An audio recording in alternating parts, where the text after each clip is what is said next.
everybody, I'm Kimberly Turner from cookingwithkimberly.com, and today I'm going to show you a really delicious recipe. This is how to grill Napa Jack's Amber Beer Mustard Salmon Steaks. This is going to be awesome. So I have two beautiful salmon steaks that I've had marinating in some beer. Now, the particular mustard that we're using is from Napa Jack's. This is Napa Jack's Amber Beer Mustard. You're going to love this stuff. Make sure you check out my review on it. It's absolutely delicious. It comes from Wine Country Kitchens. You can check them out online at winecountrykitchens.com. That being said, in here is an amber beer that's a beautiful English style amber beer from Downtown Joe's Brewery, and that's in Napa as well. Now, it's called their Tail Wagon Amber Ale, which I mean, has to be outrageous because the mustard itself is delicious. Now, I don't have that particular beer on hand today. However, I'm using another kind of light colored lager today. So I used some Creemore Springs, and that's been sitting with my salmon steaks, a half of a lemon, the juice and the rind, I put all back in there, a bay leaf, and a little bit of my, all along with some Napa Jack's poultry rub for chicken and fish. Really tasty stuff, all kinds of delicious things in here. Garlic, salt, onion, orange peel, spices, sugar, parsley, green bell peppers, paprika, cilantro. Awesome stuff.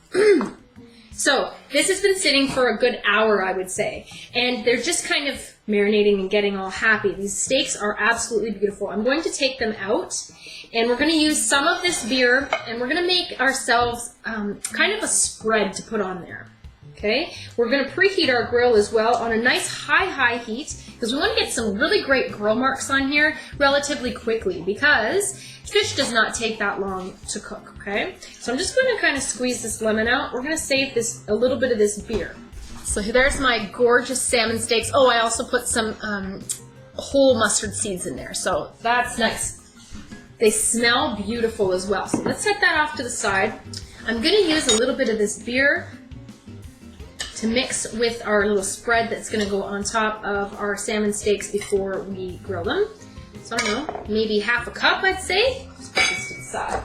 I'm going to chop up some of my fresh herbs that I have from my garden, some fresh dill, some fresh parsley, and some chives. And we're going to just kind of mince that up. That's going to go all in here as well. I love seeing green flecks on fish because I know that's some nice fresh herbs. Dill is a wonderful herb that goes along with fish so nicely. Parsley goes with everything, and chives, boy, nothing better than some fresh chives. Okay, into that it's all going to go. Now I'm going to add a little bit of mayonnaise, a couple heaping tablespoons. This is going to have to go on both sides, so I'm actually going to be applying this to the other side while this is on the grill. I'm going to add some of this awesome mustard. It's natural, all natural, it's vegetarian, it's gluten-free, just so that you guys know it's clarified. There's Dijon mustard, vinegar, water, mustard seed, white wine, spices, malt extract, natural flavor, and amber ale. Really, really, really exciting. So I'm going to add maybe a half of a tablespoon of that in here. Oh, it's going to give such a beautiful flavor. Now, I really enjoy using beer when it comes to a fish like salmon. It's a nice oily fish. It's really hearty, and it can stand up to a beer flavor. I'm going to add a little bit of freshly ground pepper to that, as well as a dash of cayenne pepper. I just like a little bit of spice. Now, I'm going to whisk that up. I want this to be somewhat of a thicker consistency. I don't want it just to be all liquid. I want it to be nice and thick. If it's not quite a thick enough consistency, adding a little bit more mayonnaise will help do the trick. Now, since the fish was marinating in this, I'm not going to do a taste test because it's all raw and stuff. So we're just going to have to trust that all these delicious ingredients are going to be just perfect. I'm also going to add about a half of a tablespoon of brown sugar, and salmon just go so nicely together, and it kind of caramelizes on there. In lieu of brown sugar, you could also use some maple syrup instead. Whisk that all in, and you're going to have a gorgeous little marinade here. Another marinade. So I'm just putting my salmon back into a nice little container so I can keep all these flavors contained. Back onto the salmon, this gorgeous, creamy, flavorful mixture, okay? We're just going to let this sit in here while we're getting the grill preheated, and then we can use this same container to hold our marinade while we're basting on the grill. So go ahead and just make sure it's all coated with this beautiful mixture. It smells unbelievable, by the way. All right, my grill has been preheating. It's nice and hot. And now I've turned it down to just like a medium-high heat, okay? We want to achieve these beautiful grill marks, but we also want to have a little bit of time to marinate and baste it again as it's on that grill. So I'm going to take them out of here and throw them on this grill, make sure they're nice and coated. Fish does not take long. This is going to take under 10 minutes. Now I'm serving this fish alongside some rice tonight, as well as some grilled Napa Jacks sweet and spicy mustard tindora. If you've never heard of tindora, make sure you check out that recipe. It is going to be really, really nice. And that's going on the grill right next to my fish. If you have any flare-ups, just spray them with some water and turn that grill down quickly. Now make sure you use this really great creamy marinade and go ahead and dash that on there.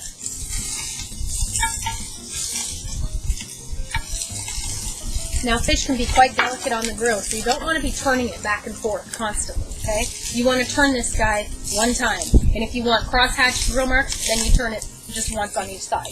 Okay, so we're just going to keep an eye on this. Make sure you have your spatula ready. Just keep peeking under.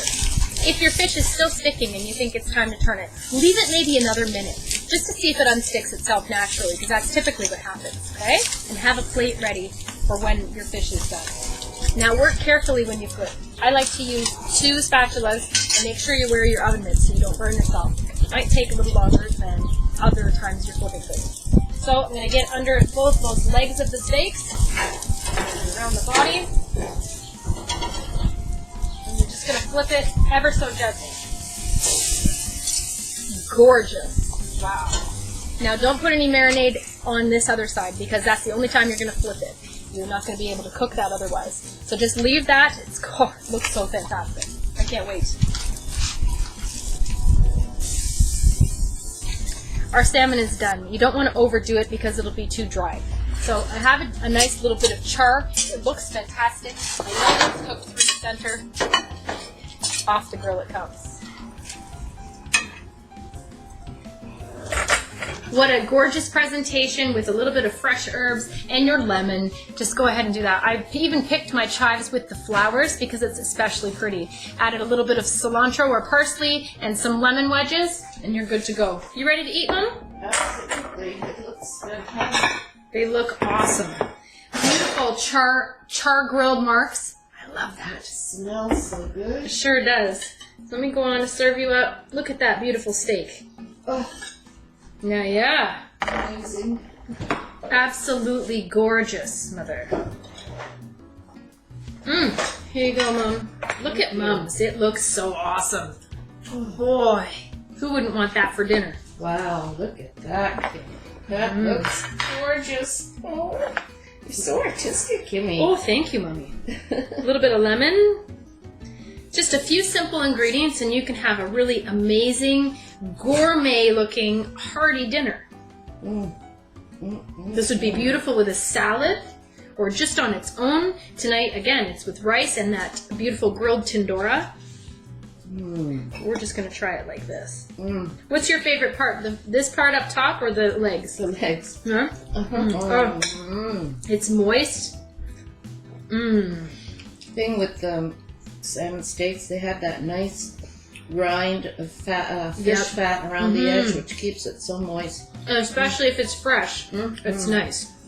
If it's not fresh, that fish is not fresh, then the fat is the first thing to go. Yeah, it's the first thing that tastes kind of fishy and rancid. Gross.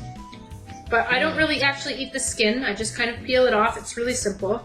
There might be a couple little pin bones in here, but Oh, these are gorgeous steaks. That is awesome. I love these oily fish, full of omegas, great for you. Look at how flaky that is. Just beautiful.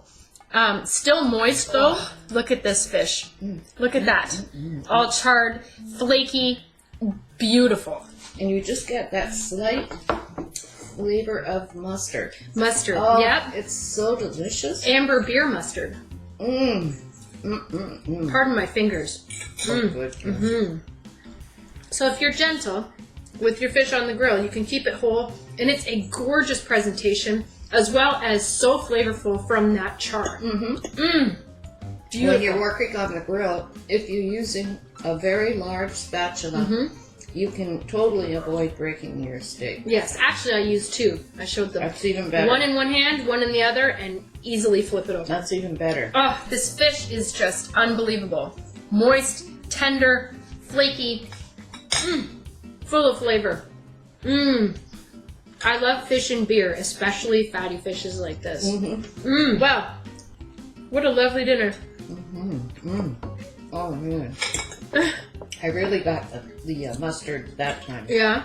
Oh, so good. What a lovely piece of fish. Fantastic. It's so darn good for you. Absolutely good for you. Really a healthy way to cook it as well. You're not frying it. You're getting that nice char, which is important too in your diet. You know that? To get a little bit of fired food. It's important. If you look that up, you'll see why. Caveman had it right. That's right. I even taste a little bit of sweetness. I put just a hint of brown sugar in there. I always do that. Yep. That is fantastic. It is fantastic. Well, I hope that you try out this recipe. Check out my spices, that poultry rub for chicken and fish from Napa Jack's, as well as this awesome mustard that really did this salmon a world of good. Napa Jack's Amber Beer Mustard, and they have a whole line of them. WineCountryKitchens.com is where to go. Really good stuff there. All right, so that's how you do it, folks. That's how you grill a Napa Jack's Amber Beer Mustard Salmon Steak. You're going to love this recipe. Delicious. And it didn't take long on the grill. I mean, it took probably 8 or 10 minutes. And that's it. Awesome dinner. Everyone will be happy with this, okay? Make sure you check out Mom's website at ingridturnertoday.com. Follow me on Twitter at cookingwithkime with a capital E. Like the fan page at facebook.com/cookingwithkimberly. My shows are on ifood.tv/cookingwithkimberly, youtube.com/cookingwithkimberly, and you can find my channel on Roku, Cooking with Kimberly. Come to my website at cookingwithkimberly.com and subscribe. Interact with us and let us know what's going down in your culinary world, all right? Be a champion in your kitchen and eat deliciously. Bye.